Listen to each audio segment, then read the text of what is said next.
വേറൊന്നുമില്ല, ഇന്നൊരു back to school craft I mean ഇതേപോലെ കുറെ ബുക്ക് ഞാൻ ഇതിനു മുമ്പ് ഉണ്ടാക്കിയിട്ടുണ്ടായിരുന്നു. ഇതൊക്കെ നല്ല കോലത്തിലിരുന്ന ബുക്കുകളാണ്. ഞാൻ ഇതേപോലെ പാറ്റേൺ പേപ്പേഴ്സ് ഒറ്റക്ക് ഉണ്ടാക്കിയിട്ട് ഒട്ടിച്ച് ഇതേപോലെ ആക്കിയിട്ടുള്ളത്. ഇന്ന് ഞാൻ എൻ്റെ മലയാളത്തിന്റെ ബുക്കാണ് എടുത്തേക്കുന്നത്. കഴിഞ്ഞ വർഷത്തെ ആണോ ഇത്. നമുക്ക് അടുത്ത വർഷം റഫ് ബുക്കായിട്ട് ഉപയോഗിക്കാമെന്നും പറഞ്ഞാണ് ഞാൻ എടുത്തത്. ആദ്യം തന്നെ ഞാൻ അന്ന് പൊതിഞ്ഞിരുന്ന അതിന്റെ ചൊട്ടയൊക്കെ അങ്ങോട്ട് അയച്ചെടുത്തു. എന്നിട്ട് ഞാനൊരു വൈറ്റ് പേപ്പർ ഉപയോഗിച്ച് അതൊന്ന് കവർ ചെയ്തെടുത്തു. സത്യം പറഞ്ഞാൽ എനിക്കിത് ഉണ്ടാക്കുമ്പോൾ അടുത്തത് എന്താ ചെയ്യേണ്ടതെന്ന് പോലെ ഐഡിയ ഉണ്ടായില്ല. കാരണം എൻ്റെ ബ്രഷ് പെന്നൊക്കെ തീരാനായിരിക്കണമായിരുന്നു. അതിനകത്ത് ഏതാണ് വർക്ക് ചെയ്യുന്നത് വർക്ക് ചെയ്യാത്തതെന്ന് ഒരു ഐഡിയ ഉണ്ടായില്ല. പിന്നെ എപ്പോഴും ബ്രഷ് പെൻ യൂസ് ചെയ്യുന്ന എൻ്റെ അനിയത്തി ആയതുകൊണ്ട് അവളുടെ അടുത്ത് ചോദിച്ച് ഒരുപാട് ചേരാത്ത കളേഴ്സ് ഒക്കെ മിക്സ് ചെയ്താണ് ഞാൻ ഇത് ഉണ്ടാക്കിയിട്ടുള്ളത്. സത്യം പറഞ്ഞാൽ അടുത്ത സ്റ്റെപ്പ് എന്താണെന്ന് പോലും എനിക്ക് അറിയില്ലായിരുന്നു. ഇത് ചെയ്തത് ഞാൻ 2 ദിവസം കൊണ്ടാണ്. അത് കാരണം തന്നെ നമ്മുടെ ബാക്ക്ഗ്രൗണ്ട് ഒന്ന് ചെറുതായിട്ട് മാറിപ്പോകുന്നൊക്കെ ഉണ്ട്. എന്തായാലും ഒരു ദിവസം ഞാൻ ഫുള്ള് ഇതേപോലെ വരച്ചെടുത്തിട്ടുണ്ട്. പിറ്റേ ദിവസം ഞാൻ നേരെ ബ്ലാക്ക് പെന്ന് വെച്ച് ഇതിനെ ഒരു അലങ്കാരപ്പണി കൊടുക്കാന്ന് വിചാരിച്ചു. അവസാനം ബ്ലാക്ക് പെന്നും കൊണ്ട് ഒരു അടിപൊളി ഡിസൈൻ വരച്ചു. ഇത് എനിക്ക് ഭയങ്കര ഇഷ്ടപ്പെട്ടിട്ടുണ്ടായിരുന്നു ലാസ്റ്റ് ആയിട്ട്. ഇതേപോലെ നിങ്ങൾക്ക് നിങ്ങളുടെ പഴയ ബുക്കൊക്കെ ഉണ്ടെങ്കിൽ ഇതേപോലെ റീയൂസ് ചെയ്ത് നല്ല ഭംഗിയാക്കിയാൽ നമ്മുടെ റഫ് ബുക്ക് കാണാൻ ഒരു പ്രത്യേക ഭംഗിയായി. പിന്നെ അതിൻ്റെ ഇടയിൽ കുറച്ച് സ്റ്റാറും കുന്നങ്ങളൊക്കെ ഒന്ന് വരച്ചെടുക്കാം.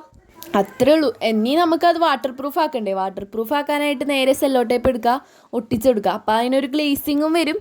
ആ വാട്ടർ പ്രൂഫ് ആയിട്ട് അത് ഇരുന്നോളും ചെയ്യും. നിങ്ങൾ ഇതേപോലെ നിങ്ങളുടെ റഫ് ബുക്കൊക്കെ ഒന്ന് അലങ്കാരപ്പണിയൊക്കെ ചെയ്തിട്ടുണ്ടെങ്കിൽ എൻ്റെ ക്രാഫ്റ്റ് ഐഡിയാസ് ബൈ മലിഹ എന്ന് പറഞ്ഞുള്ള ഇൻസ്റ്റാഗ്രാം പേജിലോട്ടൊന്ന് അയച്ചു തന്നേക്ക്. ഞാൻ അത് അടുത്ത വീഡിയോയിൽ കാണിക്കുന്നതായിരിക്കും. സെല്ലോ ടേപ്പ് ഒട്ടിക്കുന്നത് കുറച്ച് പാടുള്ള പണിയാണ്. കാരണം എയർ ബബിൾസ് ഏറിയ നല്ല കോലമായി കിട്ടും. അതുകൊണ്ട് തന്നെ നല്ല സൂക്ഷിച്ച് നല്ല വൃത്തിയിൽ ക്ഷമ എടുത്ത് തന്നെ ഒട്ടിക്കണം. ഞാനത് സ്പീഡാക്കിയ വീഡിയോ. എന്തായാലും ആ ഗ്ലേസിംഗ് ഒക്കെ കണ്ടില്ലേ, ലുക്ക് തന്നെ മാറിയില്ലേ. ബാക്ക് സൈഡിൽ ഞാനൊന്നും ചെയ്തിട്ടില്ല കേട്ടോ.